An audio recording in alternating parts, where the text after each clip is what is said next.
Hello guys and welcome back. In this video, I'll show you how to update BIOS.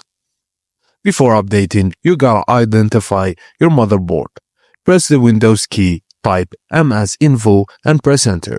Find your motherboard under baseboard, manufacturer and baseboard product. Check your current BIOS version under BIOS version/date. Now, visit your motherboard manufacturer support page and use your motherboard's exact model name to locate its BIOS updates. Double-check the file compatibility. Flashing the wrong BIOS can render your motherboard unusable. Now, extract all the contents in the zip file. You can find the BIOS file, instructions, and flash utility. Format the drive you're gonna use, which is a USB drive, to FAT32, and right-click on the drive in File Explorer, choose Format, and select FAT32. Copy the BIOS file into the root directory of the USB drive.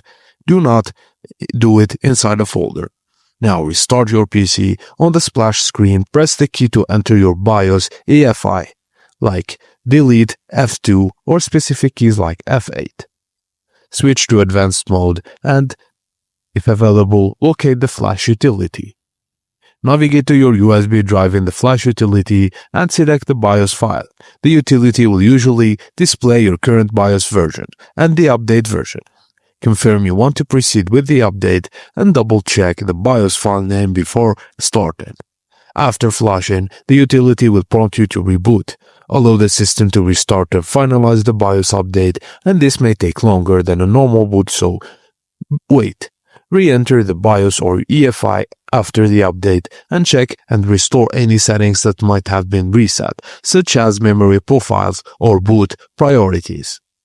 In the BIOS EFI, confirm the new version number, or alternatively, you can use tools like CPU-Z. Go to the main board tab and check the BIOS version and issue date. Thank you for watching, and please don't forget to like and subscribe for more.